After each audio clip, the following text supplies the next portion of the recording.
ත්‍රිපිටක පුස්තක පූජාවන් 100ක් ඉදිරියේදී කරන්න මගේ බලාපොරොත්තුවක් තියෙනවා. ඒතර ඒ 100ට පන්සල් විහාරස්ථානවල ත්‍රිපිටකය නොමැති නම් කරුණාකරලා මට පුළුවන් තරම් ඉක්මනට දැනුම් දෙන්න.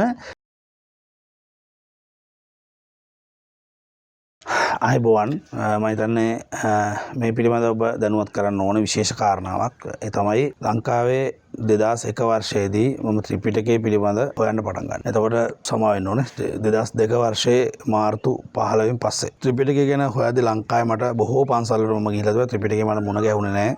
හැබැයි මොන හරි කාරණාවක් උඩ මම ත්‍රිපිටකය ලැබුණා. ඊට පස්සේ මම ත්‍රිපිටකය කියවුවා. සම්පූර්ණ ත්‍රිපිටකය මම කියවලා නැහැ, කියවන්නේ නැහැ. මට අදාළ නොවන කොටස් කීපයක් තියෙනවනේ.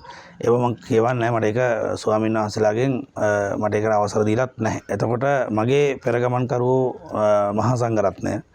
එතකොට මම බොහොම පැහැදිලිව දන්නවා ත්‍රිපිටකය කියන්නේ රටේ ස්ථාවර විය යුතු දෙයක්, ස්ථාපිත විය යුතු දෙයක්. ත්‍රිපිටකය සහ අටුවාව සහ ත්‍රිපිටකය මම පටලවන්න යන්නේ නැහැ. මම ත්‍රිපිටකය විශ්වාස කරන කෙනෙක්. ත්‍රිපිටකය මට අකුරක්වත් අපැහැදිලි තැන් නැහැ.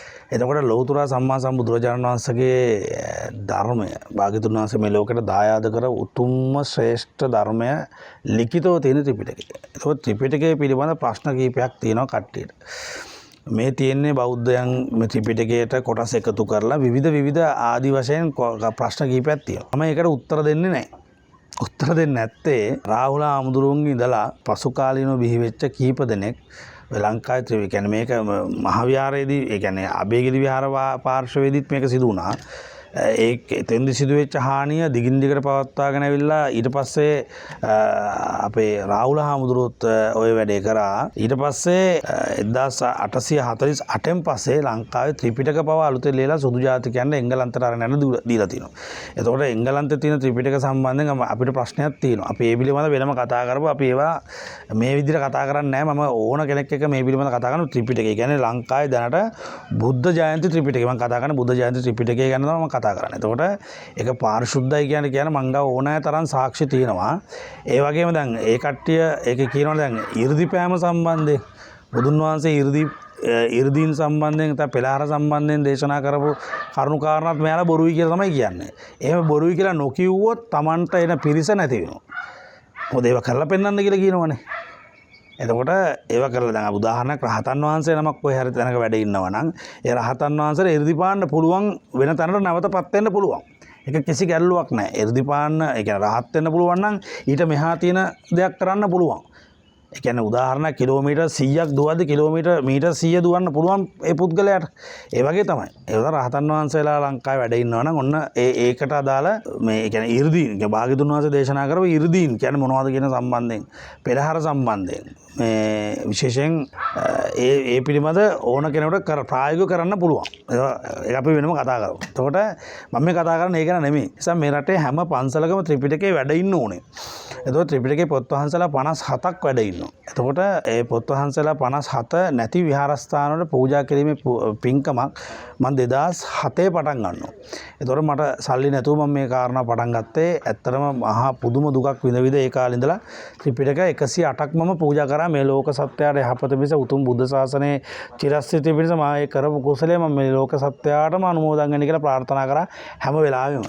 ඒ වගේම ඒ හැමෝටම ප්‍රඥාව පහළ වේවා. ඒ කියන්නේ මේ ලෝක සත්‍යයට ධර්මයේ දකින්න ප්‍රඥාව පහළ වෙන්න ඕනේ. මම ඒ කරපු කුසල කර්මයේ හේතු කොටගෙන කියලා මම හැම වෙලේම ප්‍රාර්ථනා. ඒ වගේම මම මේ හැම වෙලේම කියන එක කාරණා තමයි මම බෞද්ධයෙක් වශයෙන් මම බෞද්ධ දර්ශනයට අදාළ දේවල් සමාජගත කරනවා මිසක ඉන්දියාවට අදාළ දේවල් මම කවදාවත් සමාජගත කරන්නේ නැහැ. ඉන්දියාවේ තියෙන ක්‍රමවේද. ඒ කියන්නේ මේ උදාහරණයක් ආහාර ජ්‍යොතිෂය යන්ත්‍ර මණ්ඩල ශාස්ත්‍ර යෝග ශාස්ත්‍ර මේවා මම ඉන්දියාවේ දේවල් කවදාවත්ම කතා කරන්නේ නැහැ. මම ඒකට විරුද්ධවමයි මම වැඩ කටයුතු කරන්නේ. ඒකට හේතුව ලංකාවේ අපේ බොහෝ දේවල් අපි තුල තියෙන නිසා.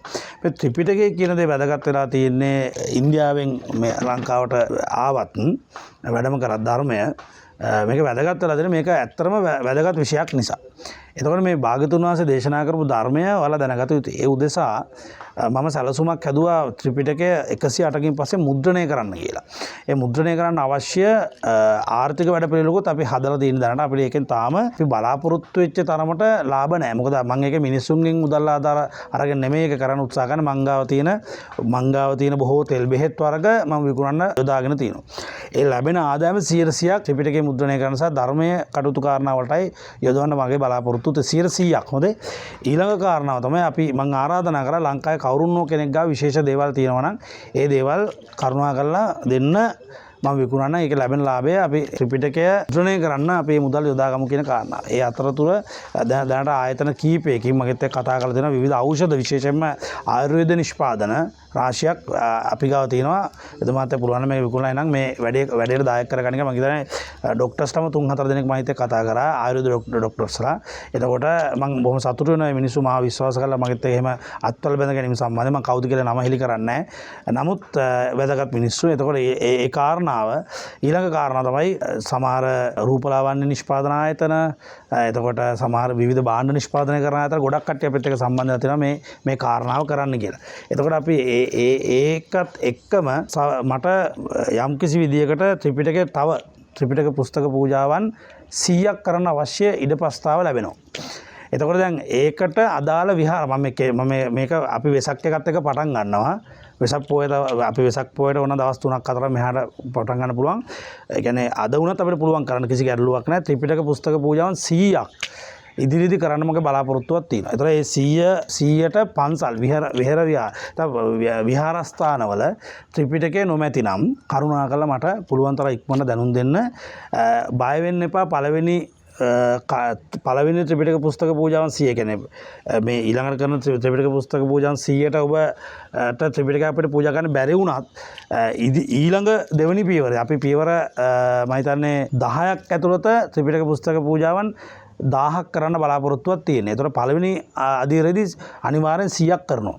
එතකොට ඒකට අදාළ මේ සියලු දේ අපි සම්පාදනය කරන්න තියෙන. දැන් ත්‍රිපිටකය අපිට පූජා කරන්න තියෙන. ඒකට ලොකු වියදමක් යනවා. නමුත් ඒ වියදම අපි දරාගෙන අපි ඒක කරනවා කියන තැන ඉන්නේ. ඔයාලට පුළුවන් නැති පන්සල් විහෙර විහාර හදන තැන්වල අලුත් විහාරස්ථාන හදන තැනක හෝ පරණ අතීතයේ ඒක රජ මහා විහාර ඊට පස්සේ පැරණි පුරාණ විහාර නැත්නම් නූතනයේ සකස් කර විහාර ධර්මායතන ඒ ඕනම සේනාසනයකට හරි ගමන ත්‍රිපිටකේ නැත්තම් ත්‍රිපිටක පුස්තක පූජාව මට කරලා දෙන්න පුළුවන්. ත්‍රිපිටක පුස්තක පූජාවන් 100ක් ලංකාවේ කොහේ හරි කමක් නැහැ.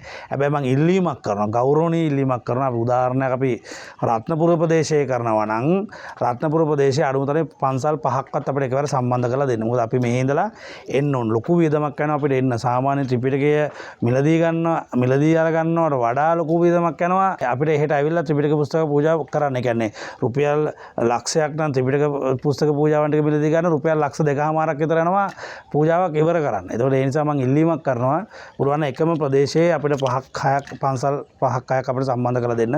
ඒ පූජාව කරන්න මම බොහොම ගෞරවයෙන් ඉල්ලීමක් කරනවා. ඒ වගේම රටේ කවුරුන්නෝ කෙනෙක් මේකට සම්බන්ධ වෙන්න හැමෝම එතෙන්දී ත්‍රිපිටකේ වඩම්මවන්න සාදුනාදයක් දෙන්න පෙරහැරක් කරනවා පෙරහැරට සම්බන්ධ වෙන්න. ඒ ආදි කොටගත් සමන් යම්කිසි කුසලයක් එතෙන්ද ඇවිල්ලා කරලා නැත්නම් ඔබට අපි මේක YouTube එකේ Facebook එකේ දානවා. ඒ දාන අවස්ථාවකදී හරි කමන්නේ ඔබට පුළුවන් ඒ දාන දෙයට සම්බන්ධ වෙලා ඒකට සාදුනාදයක් ඒ යන මොහොතේ සාදුනාදයක් දුන්නත් ඔබට මේක හිත පහදවාගෙන ධර්මය තුර නිල ධර්ම සද්ධාව ඇති කරගෙන ධර්මයට නියැලලා මේ ආත්මෙම නිවන පසක් කරගන්න හැකි චතුරාර්ය සත්‍ය ධර්මයන් අවබෝධ කරගන්න ඔබට හැකියාව ලැබෙන කියලා මම ප්‍රාර්ථනා කරනවා.